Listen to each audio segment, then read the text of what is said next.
नमस्कार, जय हिंद दोस्तों। इससे पिछले वाले वीडियो में हमने जाना कि वैदिक सभ्यता को अध्ययन की दृष्टि से दो भागों में बांटा गया। एक थी ऋग्वैदिक सभ्यता, एक थी उत्तर वैदिक सभ्यता।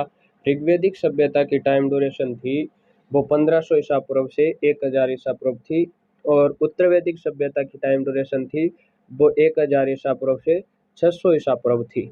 और साथ ही यह जाना कि आर्यों का भारत में आगमन कब हुआ, और आगमन की तिथि निर्धारण के लिए हमने दो अभिलेखों को देखा। वो अभिलेख थे, एक था कस्य अभिलेख जो लगभग 1600 ईसा पूर्व के आसपास है, और एक था बोंगाजकोई अभिलेख जो 1400 ईसा पूर्व का अभिलेख है। और साथ ही जाना कि आर्यों का मूल निवास स्थान कौन सा था, और साथ ही जाना कि वेद कितने हैं, और आर्यों का भौगोलिक क्षेत्र है वो कहाँ से कहाँ तक रहा, और आर्यों की प्रमुख नदियाँ हैं वो कौन कौन सी है। तो चलिए, आज की क्लास में हम देखने वाले हैं कि ऋग्वैदिक सभ्यता का सामाजिक जीवन कैसा था। ऋग्वैदिक सभ्यता के सामाजिक जीवन की बात की जाए तो ऋग्वैदिक सभ्यता का सामाजिक जीवन था वो पितृस्तात्मक था, लेकिन पितृस्तात्मक होते हुए भी महिलाओं को यथा उचित सम्मान यानी समानता का अधिकार दिया जाता था। वो धार्मिक आदि सामाजिक कार्यों में पुरुष के सहभागिनी थी, यानी अर्धांगिनी कहा जाता था।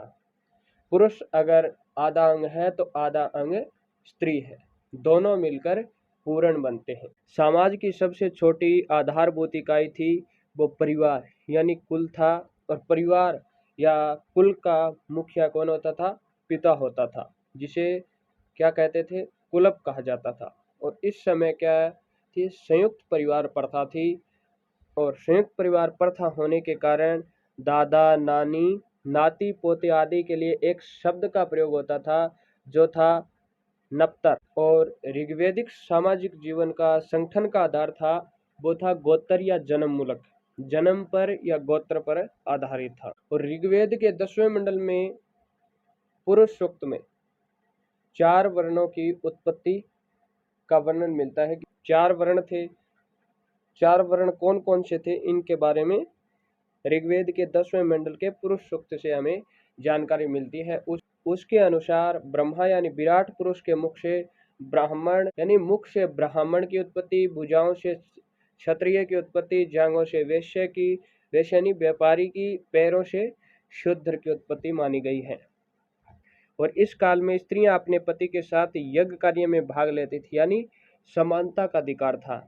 बाल विवाह, सती प्रथा, पर्दा प्रथा का प्रचलन नहीं था। विधवा विवाह की प्रथा अवश्य प्रचलित थी। पुत्री का उपनयन संस्कार शिक्षा प्राप्ति से पूर्व होता था, यानी पुत्रियों का उपनयन संस्कार होता था तो पुत्रियों को भी शिक्षा प्राप्त करने का अधिकार था। ऋग्वेद में लोपा, मुद्रा, घोषा, सिक्ता, अपला एवं विश्ववारा जैसी विदुषी स्त्रियों का वर्णन भी मिलता है। इससे प्रमाणित है कि उस समय में स्त्रियों को भी शिक्षा प्राप्त करने का अधिकार था। और एक था बहुतु, कन्या को दिए जाने वाला उपहार। दहेज प्रथा नहीं थी, लेकिन पुत्रियों को या कन्या को उपहार दिया जाता था, उसे कहा जाता था बहुतु। अमाजु, आजीवन अविवाहित रहने वाली कन्या को। ऋग्वैदिक काल में दास प्रथा का प्रचलन था। आर्य मांसाहारी व शाकाहारी दोनों थे।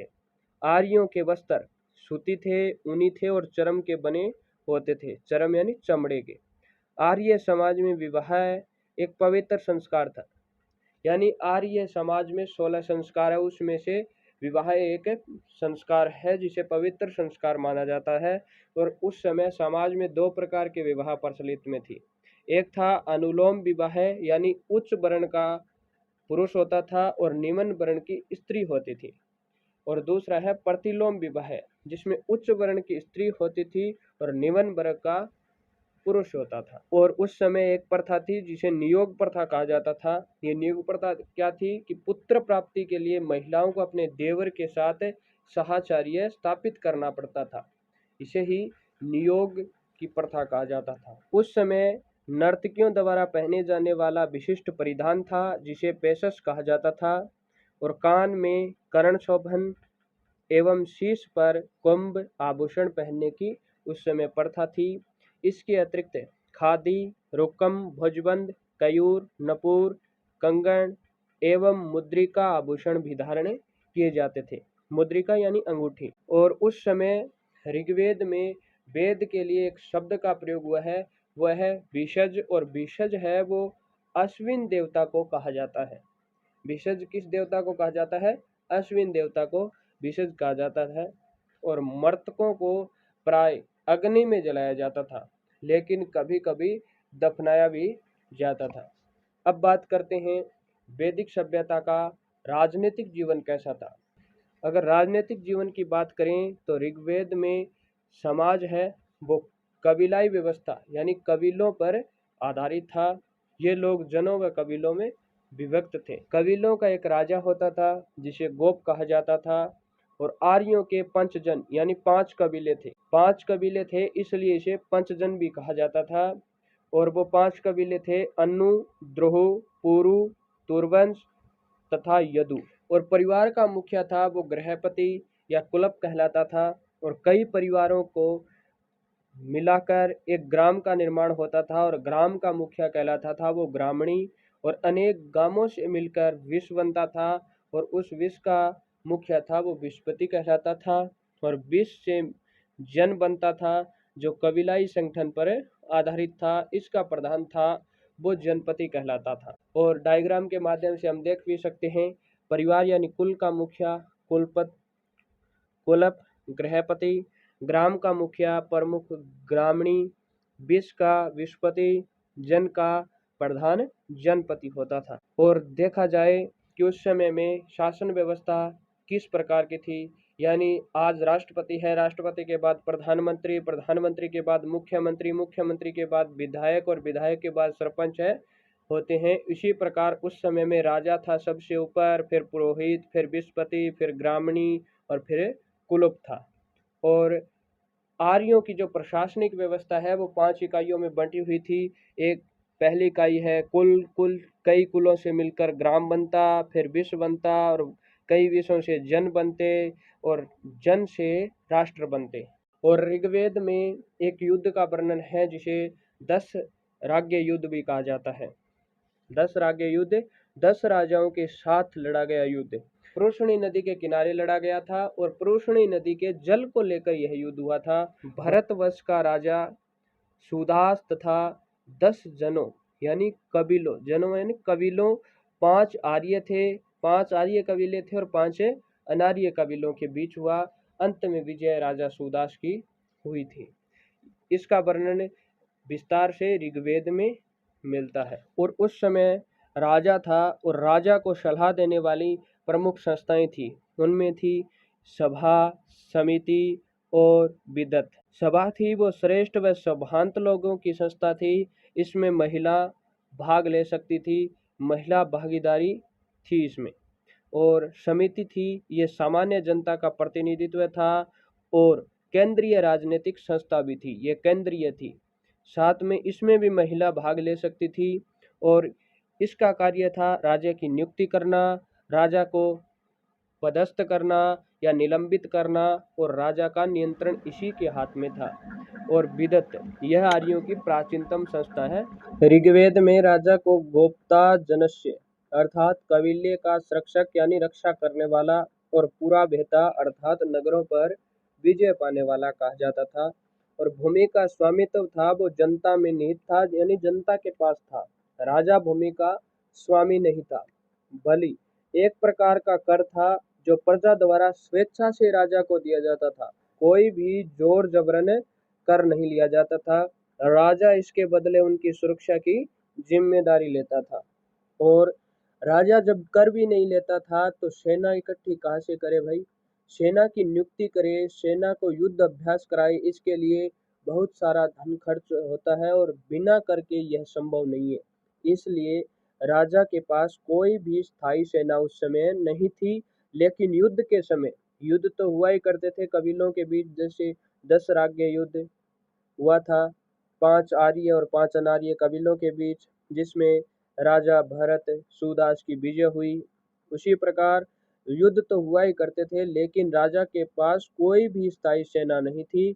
लेकिन युद्ध के समय नागरिक सेना संगठित करता था, यानी नागरिक यानी सामान्य जनता का एक प्रतिनिधित्व होता था और उसके द्वारा सेना संगठित की जाती थी, जिसका कार्य संचालन ब्रात, गण, ग्राम और शरद नामक से विविध टोलियां करती थी।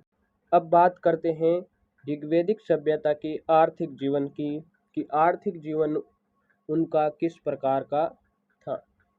आर्थिक जीवन उनका सिंधु घाटी सभ्यता से तो विपरीत ही था कि सिंधु घाटी सभ्यता थी वो नगरीय योजना थी और साथ ही सिंधु घाटी सभ्यता का प्रथम व्यवसाय था वो कृषि था। लेकिन आर्य वैदिक सभ्यता का जो प्राथमिक कार्य है वो पशुपालन था, द्वितीय है वो कृषि कार्य था। आर्यों की संस्कृति ग्रामीण एवं कबीलाई थी, यानी कबीलों कुलों के आधार पर थी।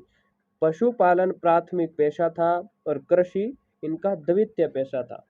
प्राथमिक व्यवसाय नहीं था कृषि, उनका द्वितीय था। सिंधु घाटी सभ्यता के लोगों का कृषि प्राथमिक व्यवसाय था। गाय को पवित्र वस्तु माना जाता था जो विनिमय के साधन के रूप में प्रयोग में ली जाती थी। वस्तु के बदले वस्तु लेना जो व्यापार होता है उसे विनिमय व्यापार कहा जाता है। अधिकांश लड़ाइयाँ गाय को लेकर ही होती थी। गाय को अष्टकर्णी कहा जाता था। गविष्टि इसका मतलब है गाय महत्वपूर्ण है। गविष्टि एक शब्द है जो गाय के महत्व को बतलाता है। गाय को अगण्य माना जाता था, अर्थात न मारे जाने वाला पशु। गाय की हत्या करने वाले को या उसको घायल करने वाले को वेदों में मृत्युदंड यानी मौत की सजा है, और साथ में मृत्यु के सजा न दी जाए तो देश से निकाल दिया जाता था। जो व्यापारी पशुओं की चोरी करते थे, पशुओं की चोरी के लिए कुख्यात थे, यानी ख्याति प्राप्त होवे, कईया ने डंगी ख्याति होवे, कईया ने क्यों ख्याति होवे, यानी उड़े कामा में बन महारत हासिल होवे। बांग लिए एक शब्द हो पणी, यानी गाया की जगह चोरी करता नहीं बन कहता पणी। दुहिता ऋग्वैदिक सभ्यता में पुत्रियां हैं वो गाय का दूध दूहती थी, इसलिए पुत्रियों को दुहिता कहा जाता था। और आर्यों के लिए घोड़ा अत्यधिक महत्वपूर्ण पशु था। इसी के साथ गाय, बैल, भैंस, भेड़, बकरी, ऊंट आदि पशुओं को भी पाला जाता था। ऋग्वेद के चतुर्थम मंडल में कृषि संबंधी 3 ही शब्द है। ऋग्वेद के चतुर्थम मंडल में कृषि संबंधी 3 ही शब्द है, वो है उर्दर, धान्य और संपत्ति। धान्य का अर्थ है अनाज, उर्दर का अर्थ है अनाज मापने का बर्तन। ऋग्वेद के चतुर्थम मंडल में एक ही अनाज जो यव का उल्लेख है, जो को संस्कृत में ऋग्वेद में यव कहा गया है। व्यापार पर पणी लोगों का अधिकार था। व्यापार मुख्यतः वस्तु विनिमय के माध्यम से किया जाता। एक वस्तु के बदले दूसरी वस्तु लेना, आदान प्रदान करना ही व्यापार था। विनिमय के माध्यम गाय व घोड़ा सहित निष्क यानी सोने के सिक्के या टुकड़े थे। सूदखोर जो बहुत अधिक ब्याज लेते थे उन्हें उस समय में बेकनाट कहा जाता था। ऋग्वेद में बढ़ई, रथकार, बुनकर, चर्मकार यानी चमड़े को बनाने वाले कुम्हार आदि शिल्पियों का भी उल्लेख मिलता है। सेना के लिए हिरण्य, सोना के लिए हिरण्य शब्द का उल्लेख किया गया है। कपास का उल्लेख कहीं पर भी नहीं किया गया। अष्टकर्णी यानी गाय के लिए प्रयुक्त शब्द है अष्टकर्णी। नाम से मालूम होता है कि ऋग्वेदिक कार्यों को अंकों की जानकारी थी, वरना अष्टकर्णी वो कहाँ से कहते भाई। अयस इस काल में प्रयोग हुआ है।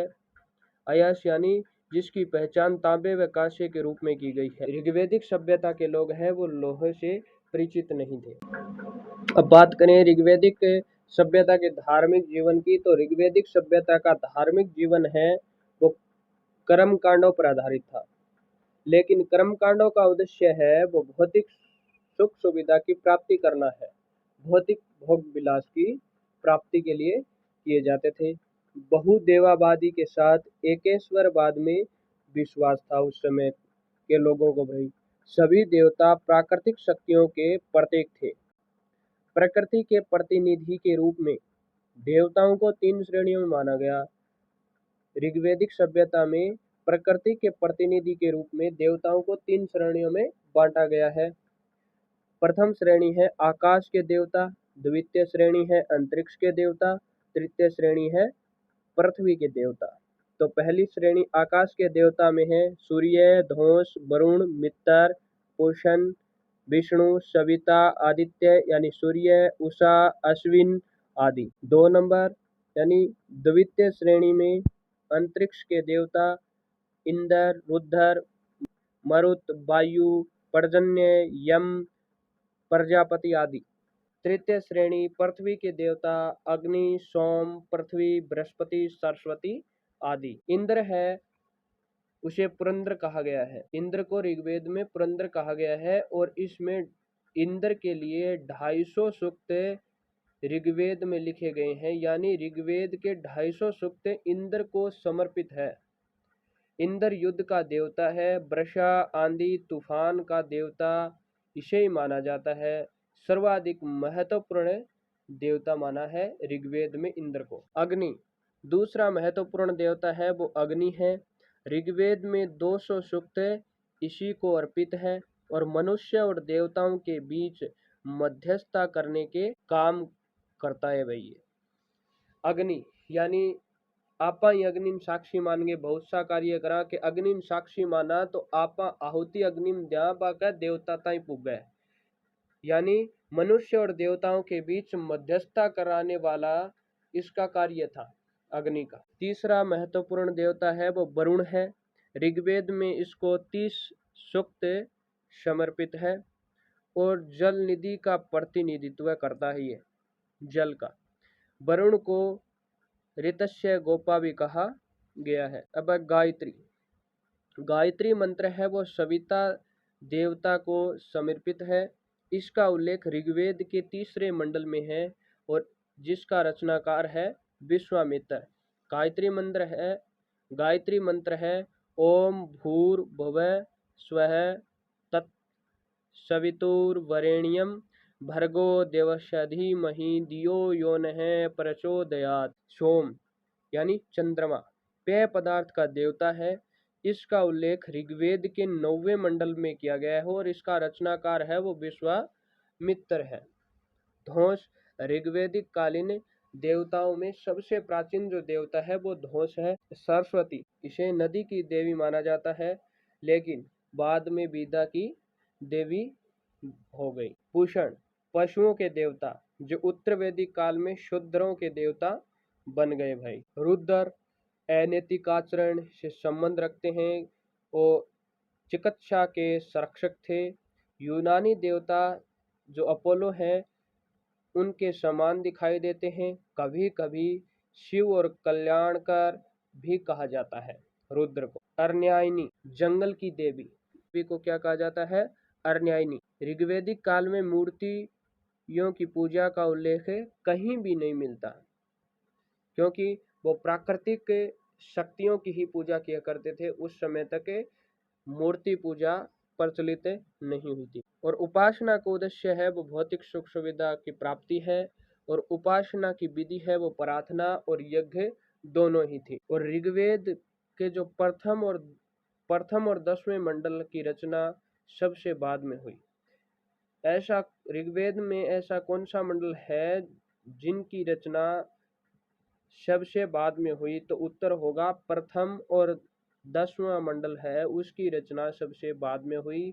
नमस्कार, जय हिंद दोस्तों। आज की क्लास यहीं समाप्त करते हैं। कल फिर मिलेंगे। कल पढ़ेंगे उत्तर वैदिक कालीन आर्यों का सामाजिक, आर्थिक, राजनीतिक जीवन कैसा था। आज हमने जाना ऋग्वैदिक सभ्यता का सामाजिक, आर्थिक, राजनीतिक जीवन किस प्रकार का था।